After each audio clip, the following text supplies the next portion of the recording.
Thank you, thank you. Does this work? Can you hear it if I talk like this? Is it working? Okay. Oh, I'm going to cough so much into this. I'm so sorry. That's going to be bad. Is that better? Is it working right now? A little better?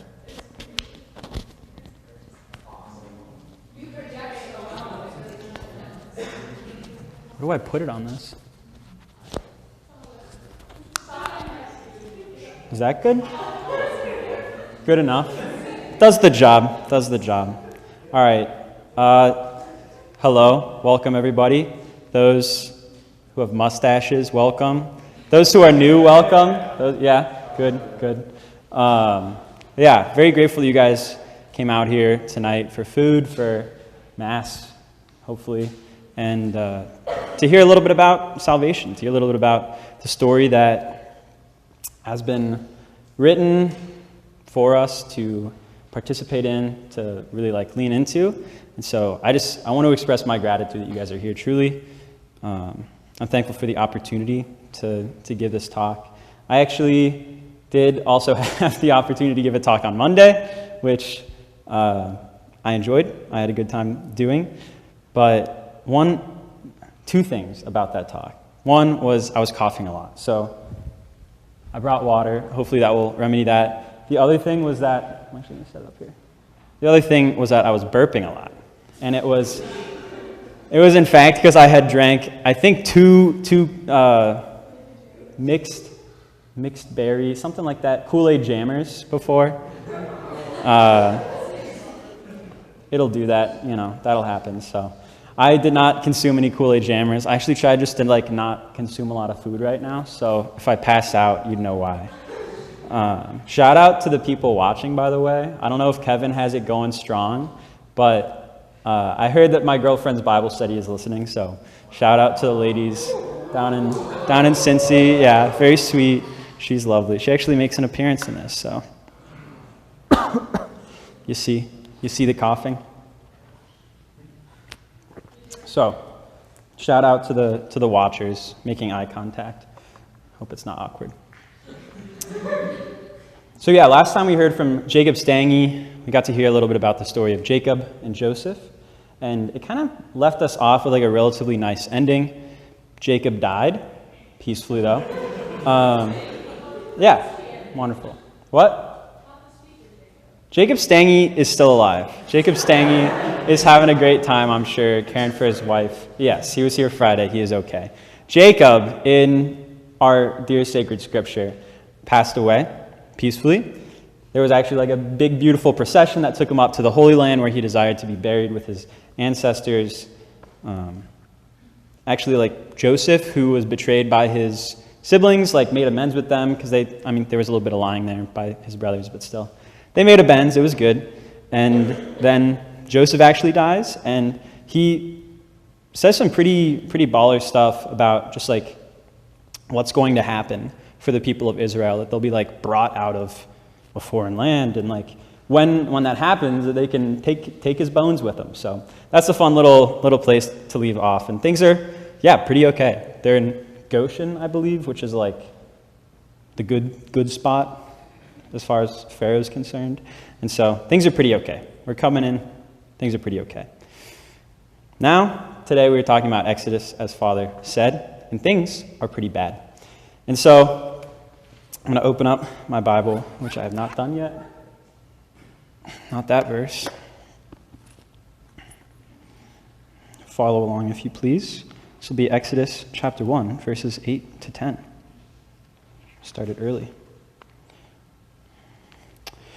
Now there arose a new king over Egypt who did not know Joseph. And he said to his people, "Behold, the people of Israel are too many and too mighty for us. Come, let us deal shrewdly with them, lest they multiply. And if war befall us, they join our enemies and fight against us and escape from the land." And so, in light of that, this new Pharaoh who doesn't know Joseph, who doesn't really have a good reason to treat them well, pretty much just makes them slaves. He puts these taskmasters over them, give them very hard labor to do. And I thought it was kind of funny. Whenever I read this as a child, I don't know if I was thinking of geopolitics a little too young or something like that, but it certainly just did not make sense to me that you would just like oppress a group that you could just like be pals with. That seems to just make it more likely that if somebody came and attacked, they'd hate you. But with that being said, Pharaoh does this. He makes them slaves effectively, and this is kind of where our narrative really kicks off with our big protagonist of at least most of this talk, which is Moses. Most of you guys are probably familiar with Moses, his story. He escapes death as an infant. If you watch, is it Prince of Egypt? Brandon? That's for you. Floated down the river, discovered by Pharaoh's daughter, raised as like one of her own. But then one day he's like enraged to see an Egyptian beat a Hebrew woman, and so he kills him. And so one thing leads to another. Moses has to flee from Egypt to a place called Midian, where he finds a lovely wife and starts shepherding some animals.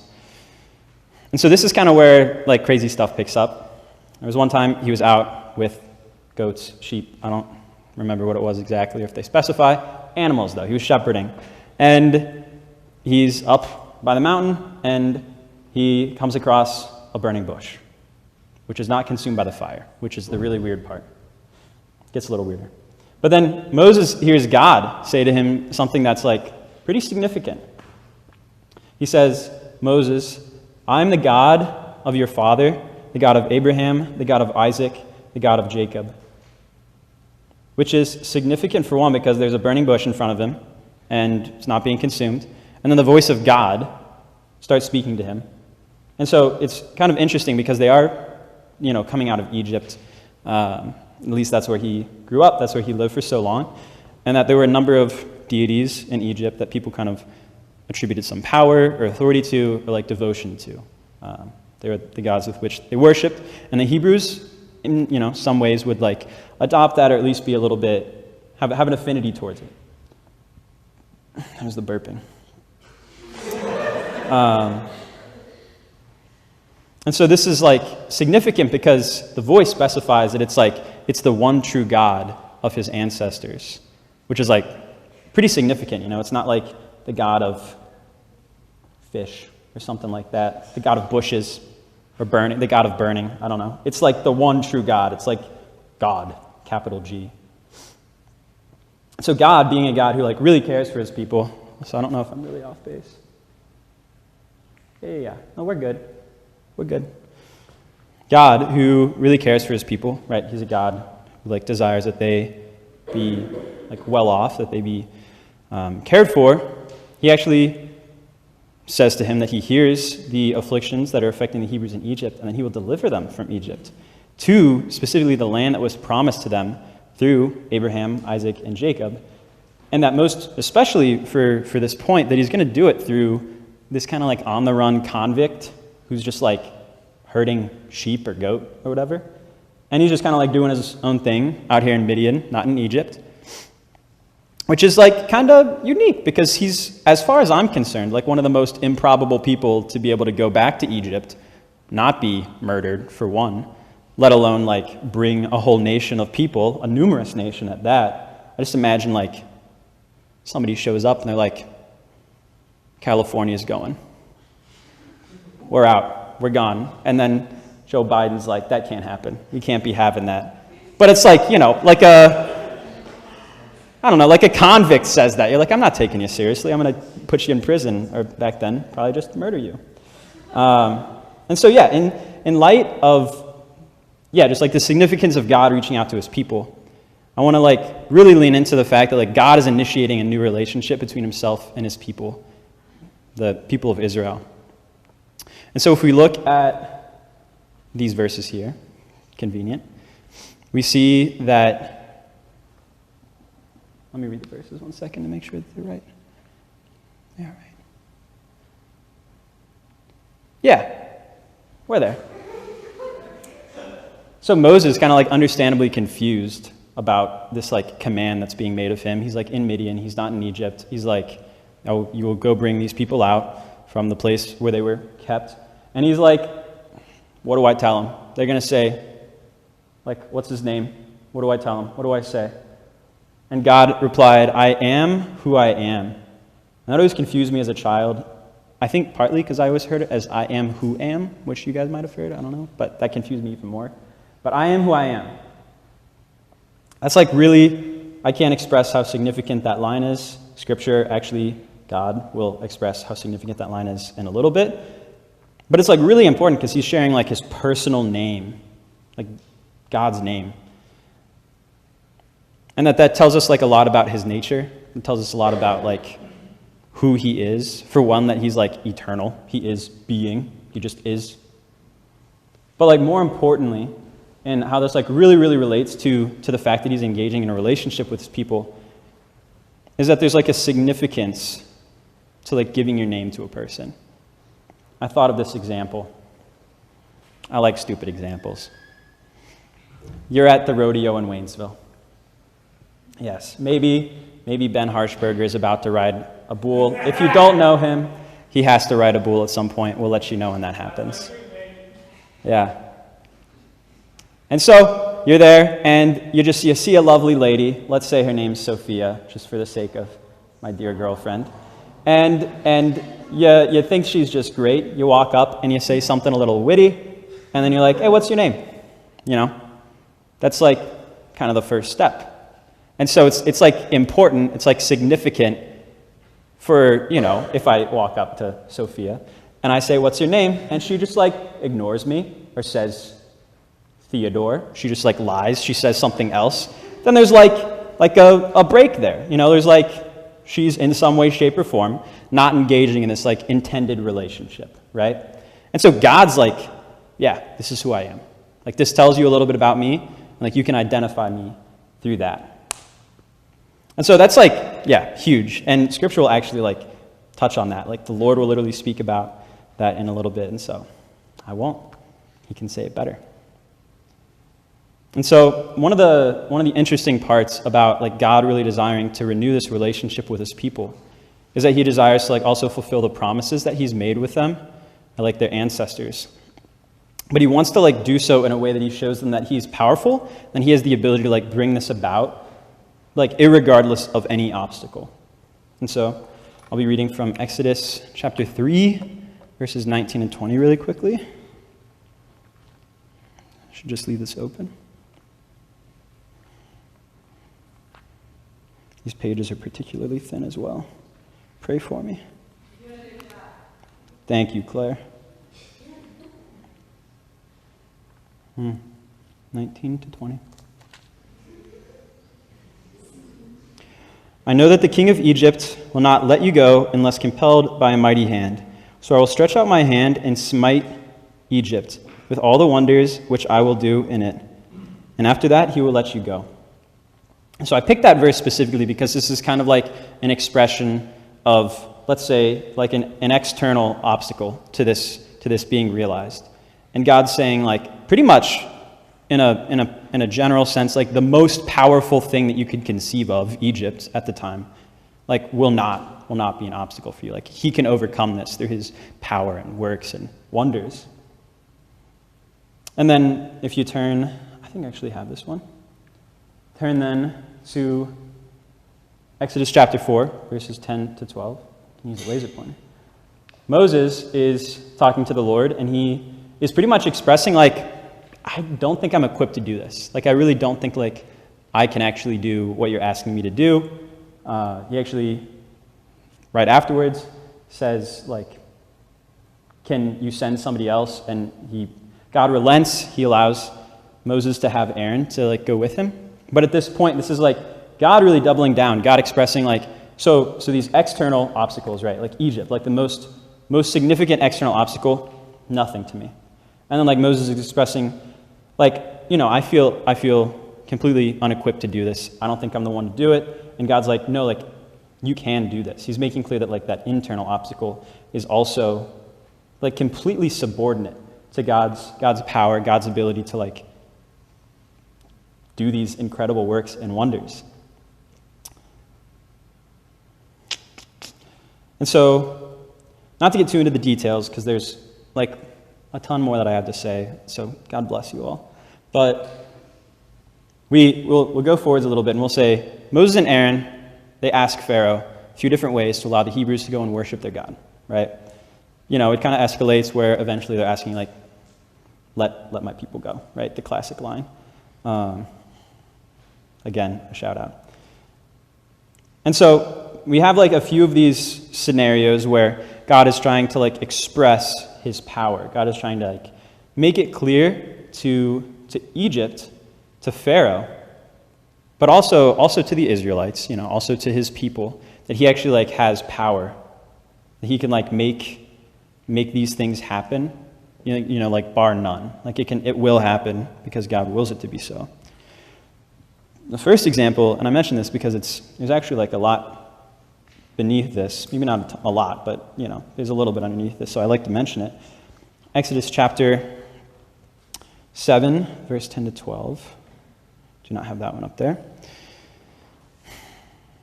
It's this scenario where Aaron has his rod and he like makes it a snake, which is kind of weird that they decide to do that just at like a base value. But then the two sorcerers then also, like the Pharaoh's sorcerers, turn their rods into snakes. And so you think like, okay, I guess they can do that now. I don't know how they can do that actually. But Aaron's rod goes and swallows the two other snakes, which, something that I thought was cool, shout out to Father for giving me a little study Bible, great gig, is that, so one, it actually alludes to a little bit of a something else coming down the line where Egypt is swallowed up. Don't guess now, we'll get there. But it also alludes to, there's like, I think it's like one of the symbols of Pharaoh is a snake. Like one of the defining symbols of Pharaoh is like a serpent. And that's like kind of like a big dig, just like right out the gate. Like actually, like my snake better than all of your snakes, sorry. And so I like that. That's like a beginning, you know, like that's like a cool thing that happens. Like he's like, my snake's more powerful than your snake, or two of them even. Take that. But as you guys can imagine, like kind of the magnum opus of God expressing his power over Egypt are like really the 10 plagues. And that's like, yeah, the most clear sign to like Egypt, to Pharaoh, that like this Hebrew God is like more powerful than us. And I always took it like at that, like face value, right? Like our God is more powerful than Pharaoh, right? Our God is more powerful than Egypt.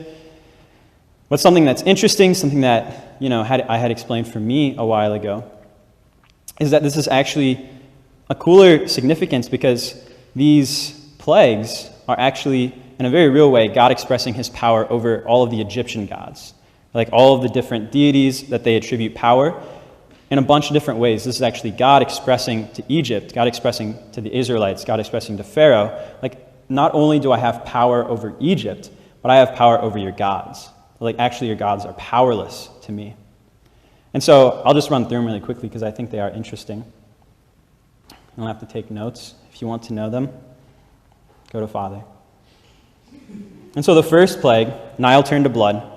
That is God showing his power over Happy, H-A-P-I, not H-A-P-P-Y, the god of the Nile.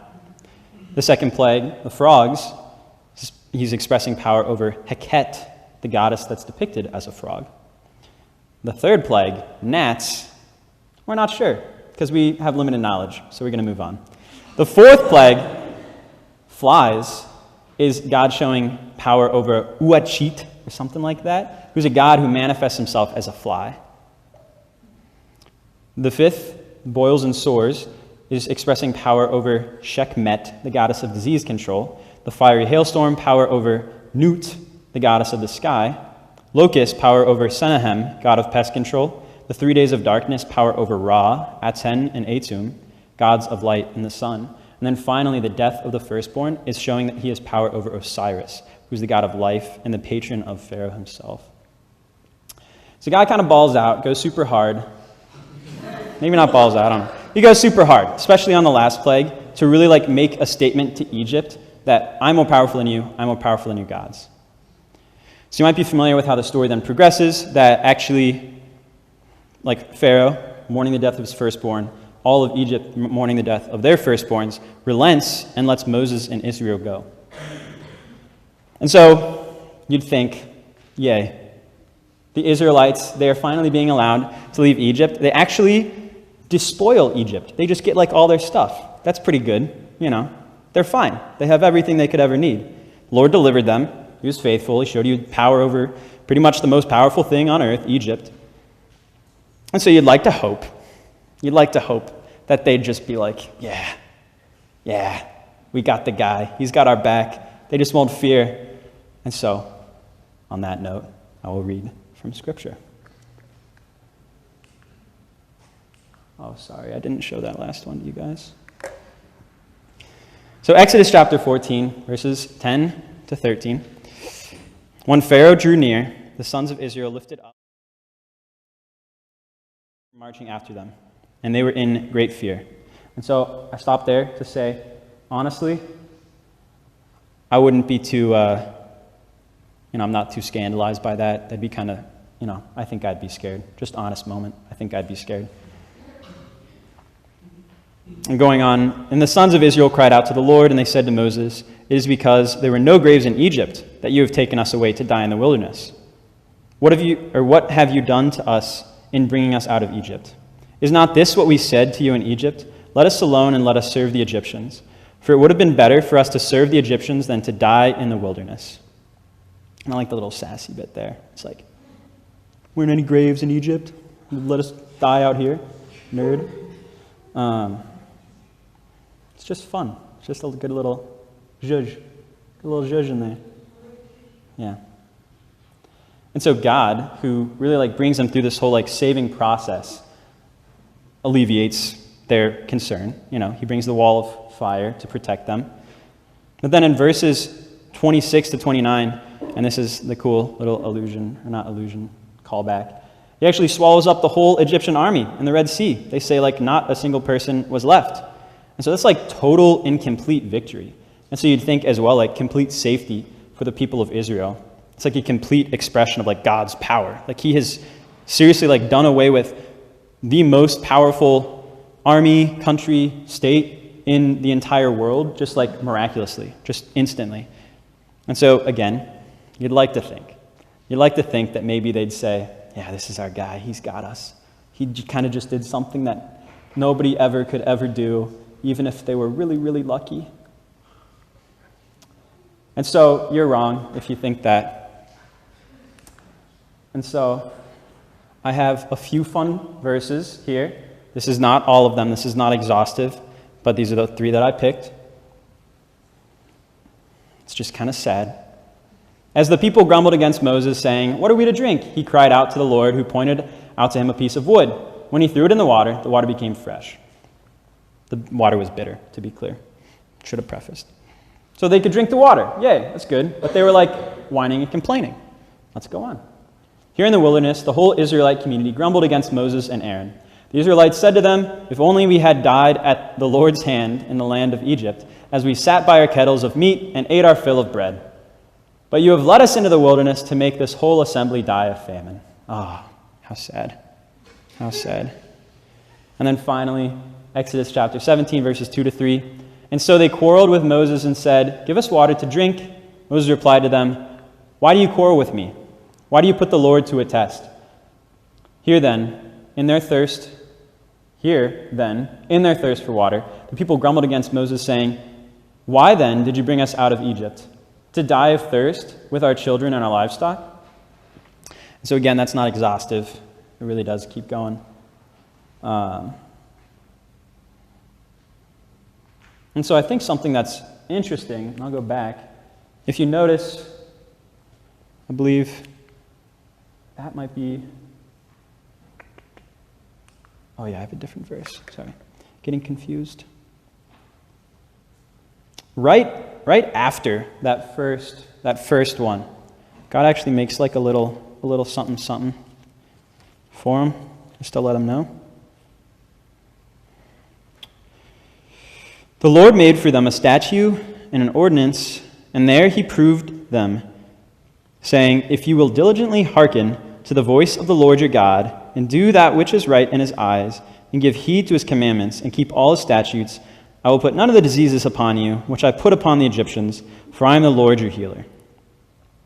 Which I think, honestly, is probably pretty exhaustive, given what he did to Egypt. Again, balled out.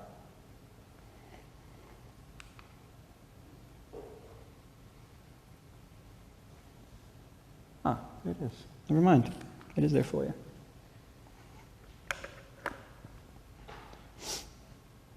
And so, yeah, I bring those as examples, truly, that despite all these great works, all these great powers, the Israelites do kind of just constantly turn back to this lack of trust, this lack of hope, this lack of believing that God, who's literally done some of the craziest things you could even just think up for them, so that they could get out of this horrible, horrible situation that they were in.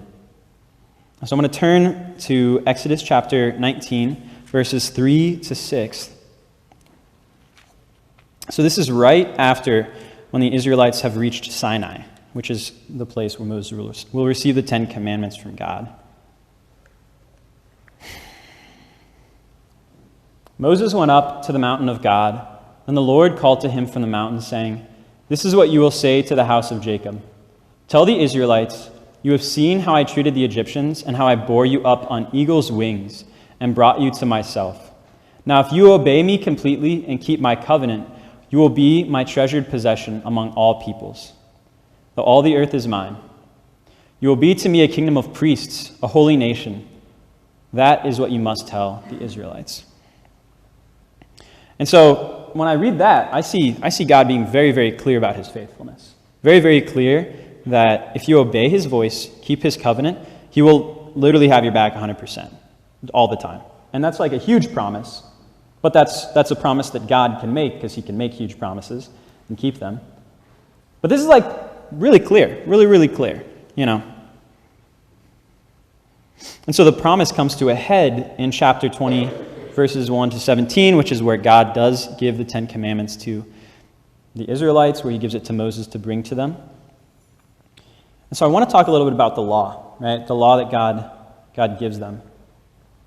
Because the law is actually the next step in God's relationship in inviting us to live in communion with him. And so consider any relationship for the sake of the girl.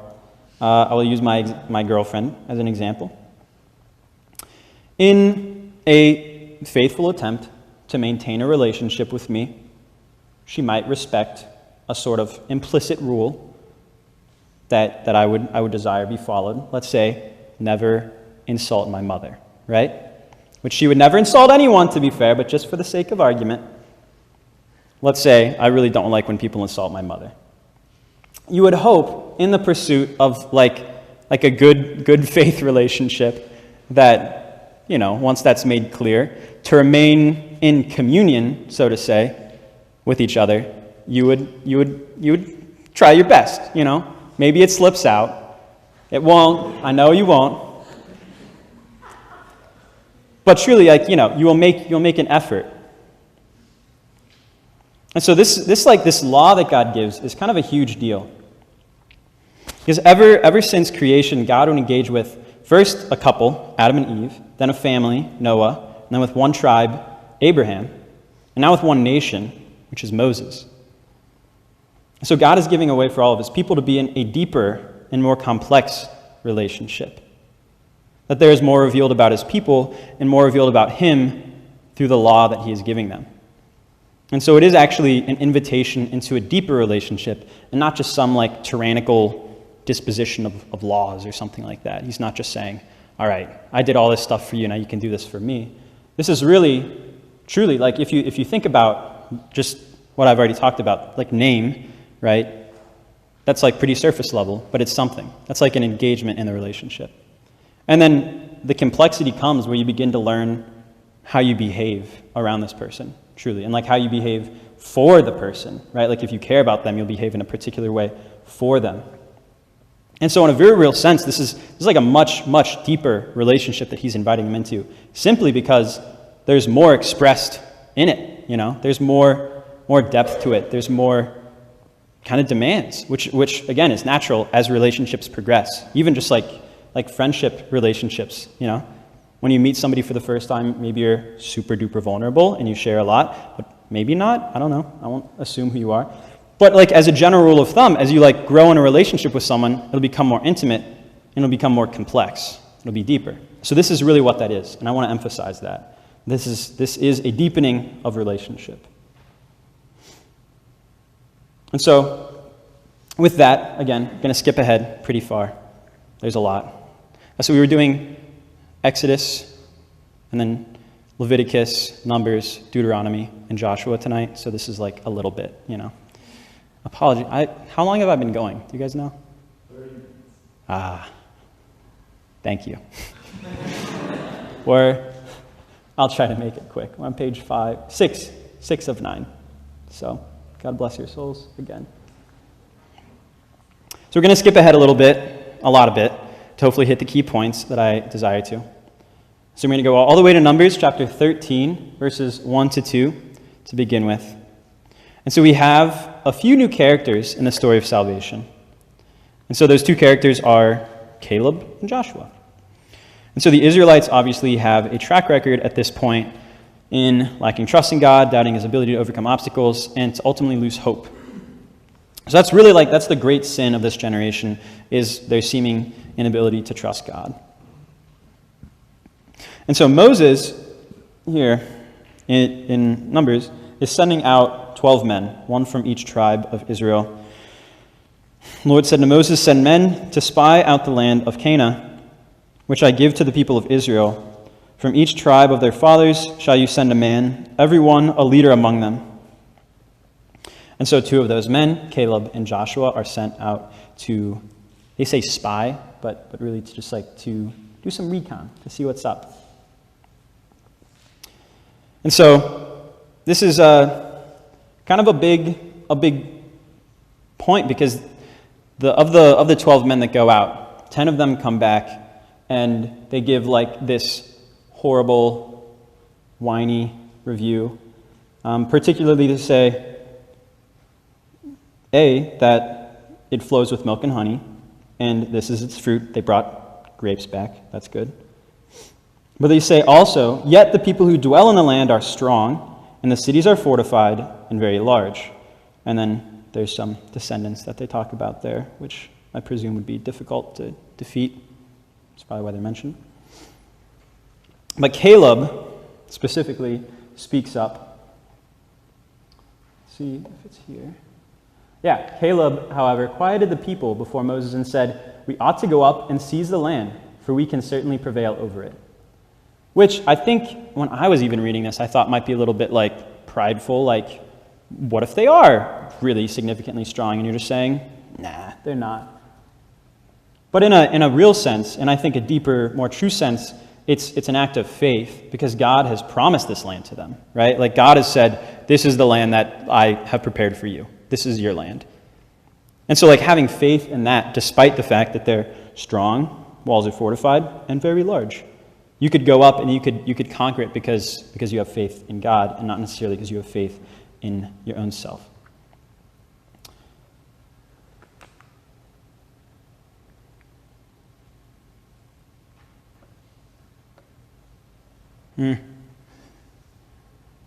One moment.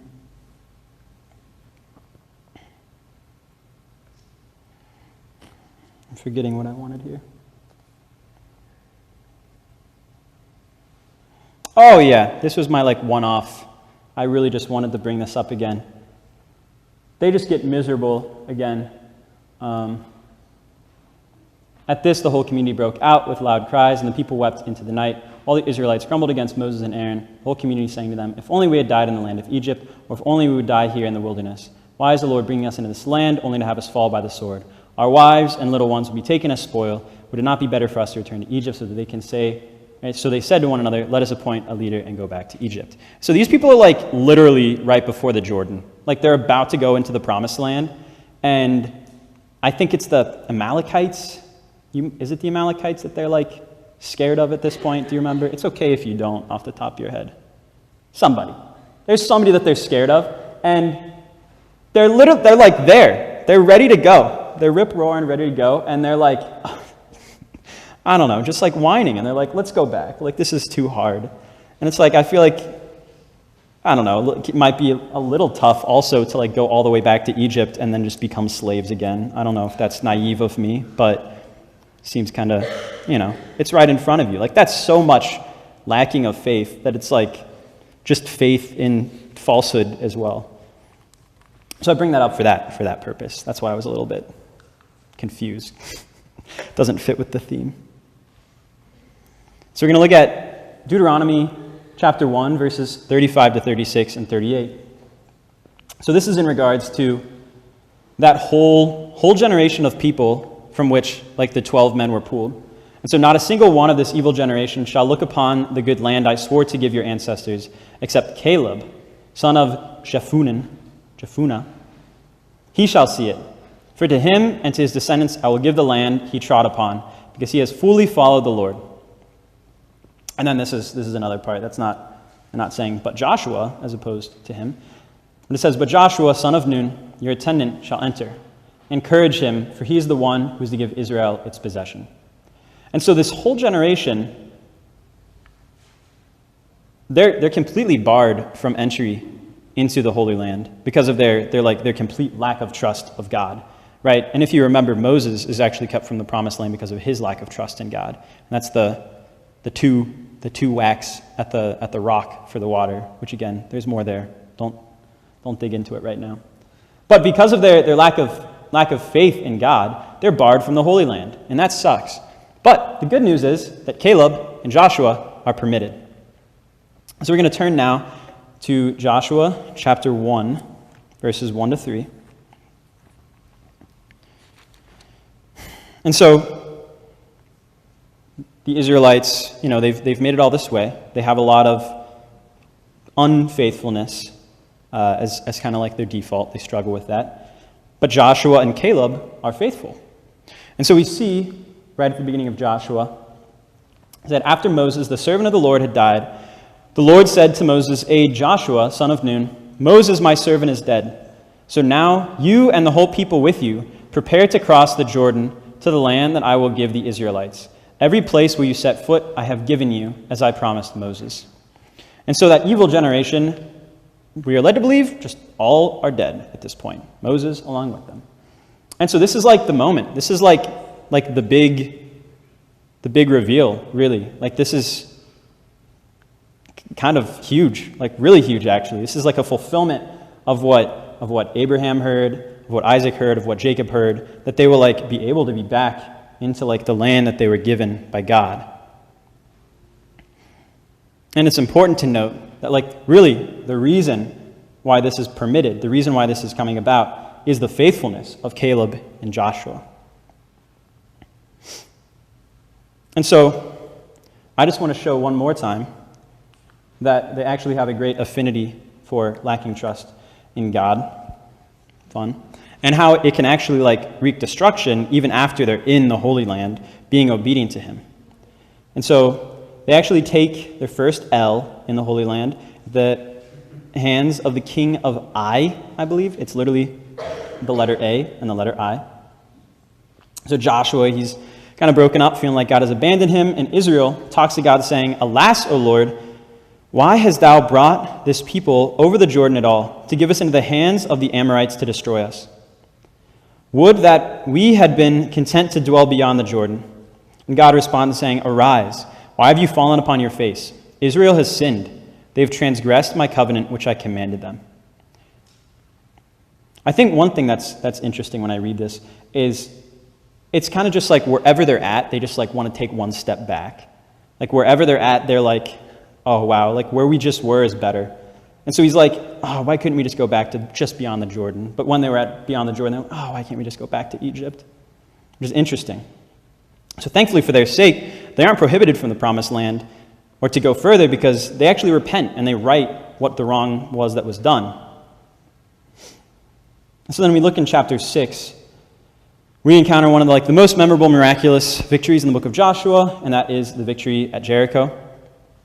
So we read about the victory, and it says, so the people shouted, and trumpets were blown, As soon as the people heard the sound of the trumpet, the people raised a great shout, and the wall fell down flat. So the people went up into the city, every man straight before him, and they took the city.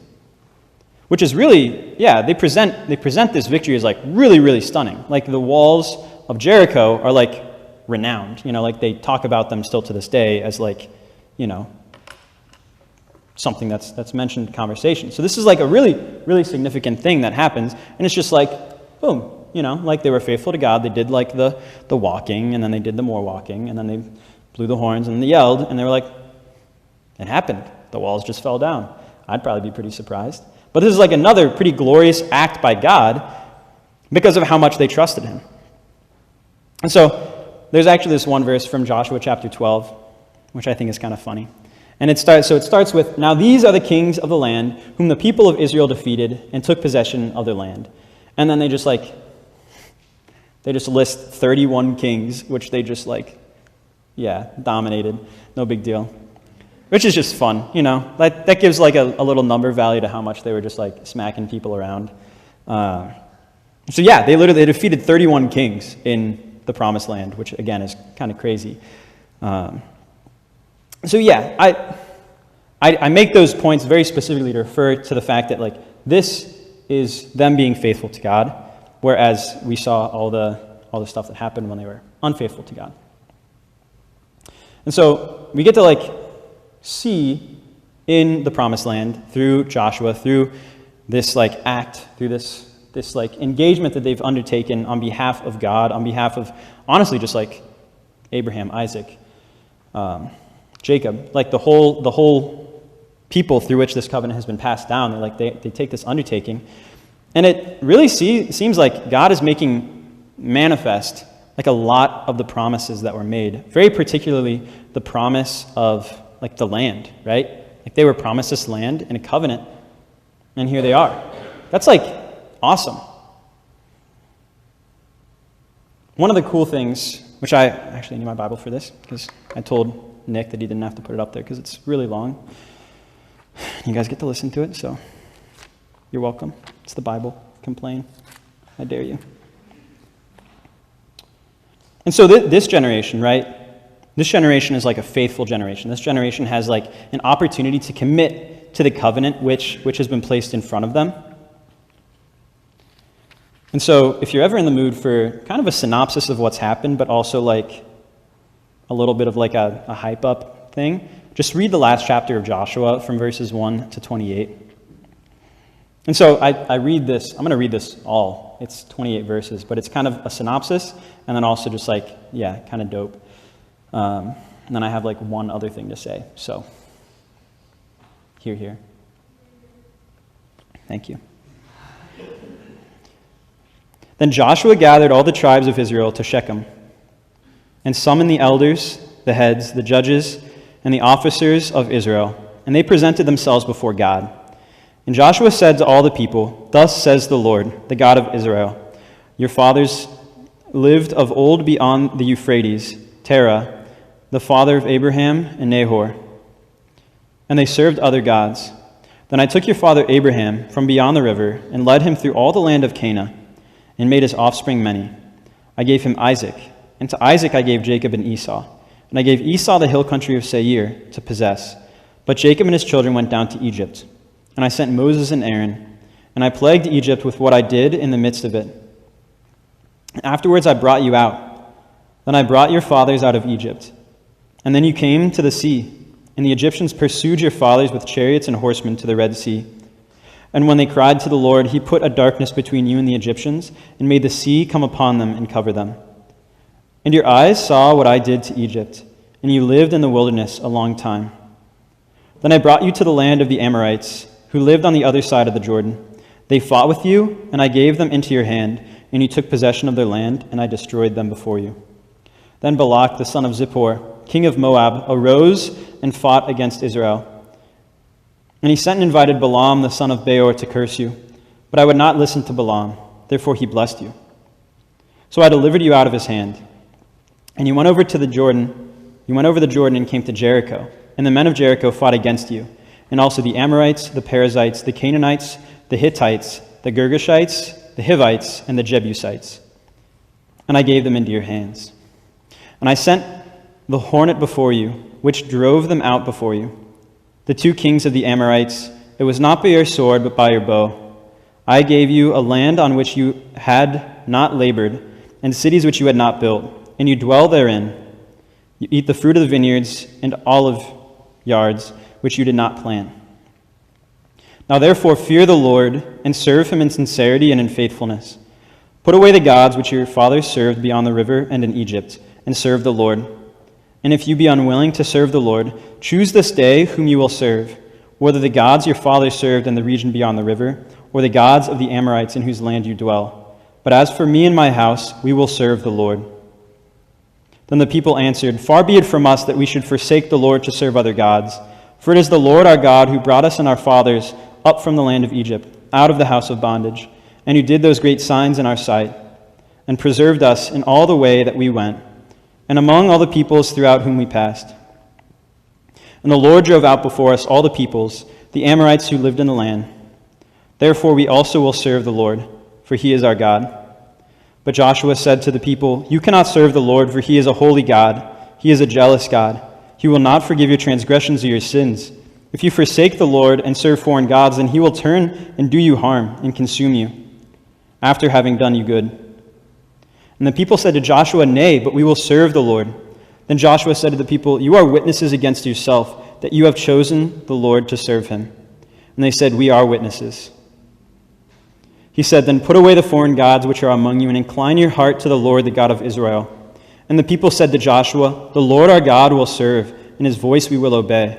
So Joshua made a covenant with the people that day, and made statutes and ordinances for them at Shechem. And Joshua wrote these words in the book of the law of God. And he took a great stone and set it up there under the oak in the sanctuary of the Lord. And Joshua said to all the people, Behold, the stone shall be a witness against us, for it has heard all the words of the Lord which he has spoke to us. Therefore it shall be a witness against you, lest you deal falsely with your God. So Joshua sent the people away, every man to his inheritance. I love that.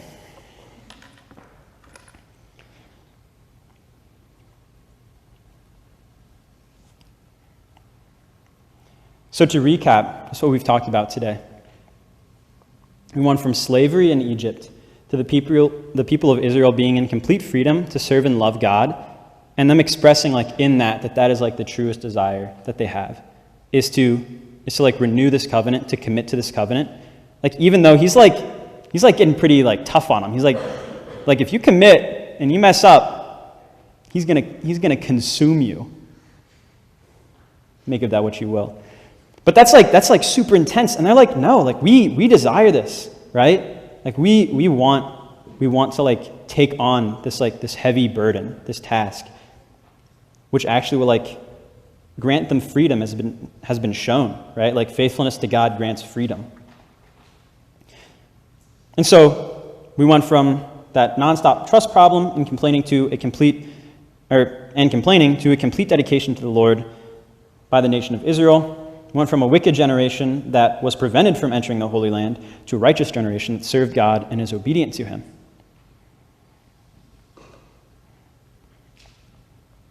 And so that's a huge change. That's a huge turnaround. And honestly, all things considered, things are looking pretty good. Things are looking pretty good. They got the land. They're free. There's nobody really what is it, barking down their throat? That's not a thing, is that? Breathing down their neck. What's barking? There's barking somewhere. Sure. Whatever you guys think of. But there's really not too much bad and a lot of good. And so this is a huge turnaround, right? This is a huge turnaround. And so as good as things are, as I won't spoil anything. Things are so good. Things are really good. And so let's just all hope that things can stay this good, because we really like that for them. We like that for the people of Israel. They're doing, good on them. And so please come back next time. See what happens. Maybe it's good. Maybe they have a really great time still, forever, endeavor. Who am I to say? Who am I to say? But with that, I'm done. And so thank you guys so much. I hope it wasn't too long. Appreciate it.